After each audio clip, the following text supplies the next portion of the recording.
What is a profit and loss statement? आपके हिसाब से प्रॉफिट एंड लॉस स्टेटमेंट क्या है, प्रॉफिट एंड लॉस स्टेटमेंट क्या है, उसका क्या यूटिलिटी है? So let's start from you Dhruv. I think profit and loss statement मेरे लिए मतलब सिंपल है। इस साल कितना प्रॉफिट हुआ, इसका हमें किस पे ध्यान देना है, कैसे अपने को कैसे यही कैपिटल यही रिसोर्सेज से और प्रॉफिट मैक्सिमाइज कर सकते हैं। वेरी गुड, वो सब very good, very good, okay, very good. Yes Neeraj? Profit and loss is basically it shows a duration of a business. Okay, it is a I would say expense and the income. How much you earn and how much you have expend, how much you have expand means how much you have Spend, okay. money on that one, and how much profit you earn. It shows a duration, either it's quarter, 6 month or year, and it shows where you have spent, which Okay. are the parameters where you have spent. And that all shows where are you going. It gives a direction also. Okay, कि आपके business की direction क्या चल रही है, कहाँ जा रही है, किस किस दिशा में आप जा रहे हो? Okay, where you have to take the right, actions. Very good, very good, very good. Business का अपना कैसे वो प्रॉफिट एंड लॉस स्टेटमेंट पता चलती है। Okay. अपना कंपनी का प्रॉफिट सही तरीके का कितना है? कितना है, लॉस में है, प्रॉफिट एंड लॉस स्टेटमेंट से तुमको पता चलता है।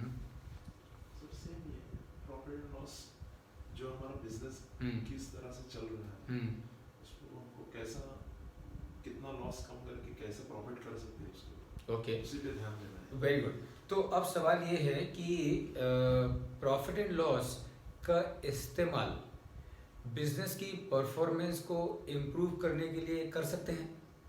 हाँ। अगर अपने को बिजनेस नेचुरली सीरीज बात है, हम लोग एक बात तो क्लियर है कि हमारे बिजनेस का मकसद क्या है?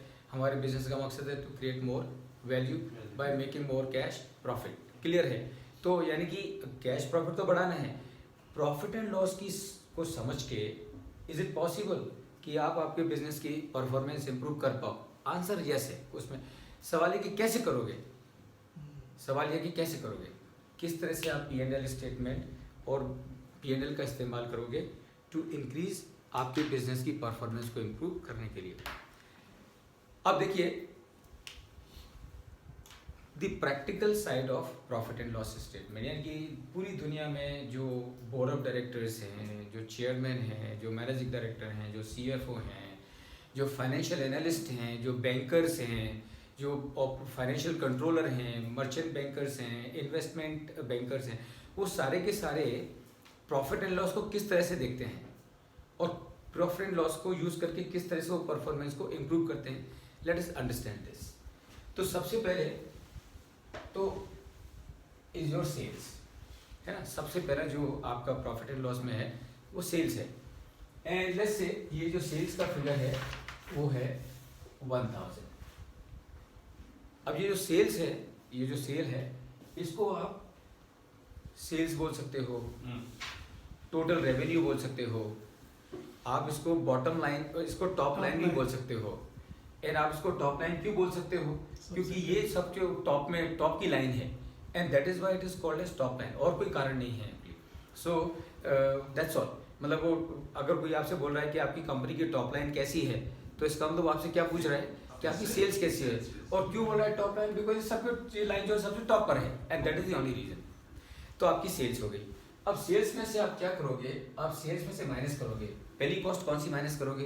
Which is the first cost that you इनकर। आपके बिजनेस में प्रोडक्ट को बनाने में आप पहली कॉस्ट कौन सी इनकर करते हो? Purchase, isn't it? तो मटेरियल कॉस्ट है ना? तो आप क्या करो, इसमें से सेल्स में से आप क्या माइनस करोगे? Material cost, material cost, right?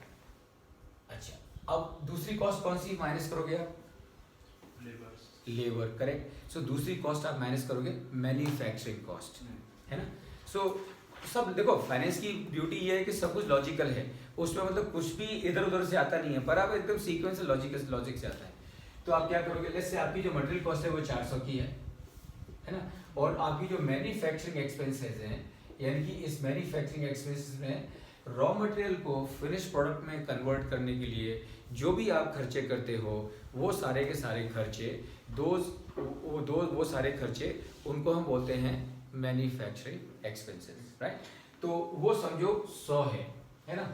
तो अब आपने क्या किया, सेल्स में से आपने मटेरियल कॉस्ट माइनस कर दी, सेल्स में से आपने मैन्युफैक्चरिंग के खर्चे माइनस कर दिए। अब आपके हाथ में क्या बचा, 500। ये जो 500 इसको बोलते हैं ग्रॉस प्रॉफिट। ग्रॉस प्रॉफिट, इसको ग्रॉस प्रॉफिट बोलते हैं। कुछ लोग इसको ग्रॉस मार्जिन बोलते हैं, कुछ लोग इसको ग्रॉस प्रॉफिट मार्जिन भी कहते हैं। सबका मतलब एक ही है, टर्म लोग अलग अलग यूज करते हैं लेकिन सबका मतलब एक ही है। कंट्रीब्यूशन भी इसी को, इसको ग्रॉस कंट्रीब्यूशन भी बोलते हैं। कंट्रीब्यूशन मार्जिन, यस एब्सोल्युटली, इसको ग्रॉस कंट्रीब्यूशन बोलते हैं। इसको ग्रॉस वैल्यू एडिशन भी बोलते हैं कोई लोग, है ना। तो ये अलग अलग नाम हैं लेकिन उनका अल्टीमेटली मकसद यही है कि आपने सेल्स में से मटेरियल कॉस्ट को माइनस कर दिया और मैन्युफैक्चरिंग कॉस्ट को माइनस कर दिया, तो आपके हाथ में क्या बचा, that is your gross profit. ये जो दोनों आइटम्स हैं इसको COGS भी कहते हैं। COGS का मतलब क्या है, कॉस्ट ऑफ गुड्स सोल्ड। तो कॉस्ट ऑफ गुड्स सोल्ड, इसको बोलते हैं COGS। इसका क्या मतलब हुआ, इसका मतलब ये हुआ कि सेल्स में से अगर आप COGS को माइनस करोगे तो आपके हाथ में क्या बचेगा, gross profit, gross profit, gross contribution. अब मुझे बताओ कि ये नंबर देख के आपको बिजनेस के बारे में क्या आइडिया आता है। जिस कंपनी के आप ये नंबर कैलकुलेट कर रहे हो, तो अगर ये नंबर आपने जो लिखे हैं सामने, ये नंबर को देख के आपको क्या लगता है बिजनेस के बारे में, मतलब कुछ आइडिया आता है क्या वो बिजनेस के बारे में। ये जो ग्रॉस प्रॉफिट है, ये ग्रॉस प्रॉफिट बताता है फंडामेंटल स्ट्रेंथ की बिजनेस की कैसी है। एक अकेले ग्रॉस प्रॉफिट के फिगर से आपको समझ में आता है कि फंडामेंटली ये बिजनेस कैसा है। जितना ग्रॉस प्रॉफिट ज़्यादा होगा उतना बिजनेस स्ट्रॉन्ग होगा, और जितना ग्रॉस प्रॉफिट वीक होगा उतना बिजनेस वीक होगा। इसका मतलब क्या है, इसका मतलब यह है कि हम सबका क्या रोल है, हम सबका रोल क्या है ध्रुव, हम सबका रोल ये है कि हमारी कंपनी में हमको ये फिगर को बढ़ाना चाहिए। और अगर हम ये फिगर को बढ़ाने के लिए क्या कर सकते हैं, कम कर सकते हैं। यानी कि अगर हमको ग्रॉस प्रॉफिट बढ़ाना है तो हमारी स्ट्रेटेजी क्या होनी चाहिए। अगर हमको ग्रॉस प्रॉफिट बढ़ाना है तो हमारी स्ट्रेटेजी होनी चाहिए number 1, work on the sales, work on the sales, उसको बढ़ा सकते हो। यानी कि सेल्स को कैसे कैसे बढ़ा सकते हो। सेल्स को आप सेलिंग प्राइस बढ़ा के कर सकते हो, सेल्स को आप वॉल्यूम को इंक्रीज करके बढ़ा सकते हो, सेल्स को आप नए प्रोडक्ट लॉन्च करके बढ़ा सकते हो, सेल्स को आप नए मार्केट में एंटर होके बढ़ा सकते हो। तो पहली आपका स्ट्रेटेजी जो होगी उसका पहला आपका फोकस कहाँ होना चाहिए, पहला आपका फोकस होना चाहिए ऑन दी सेल्स।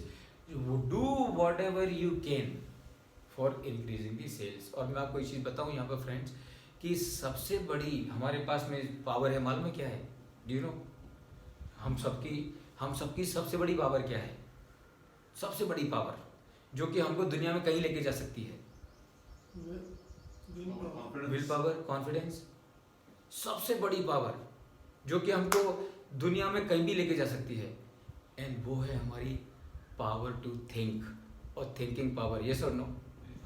अल्टीमेटली जो भी प्रॉब्लम आप लाइफ में फेस करोगे उसका समाधान कहीं से नहीं आने वाला है, उसका समाधान एक ही जगह से आएगा और वो जगह है आपकी थिंकिंग पावर। तो हमको क्या करना है, हमको हमारी थिंकिंग पावर को we have to set in motion.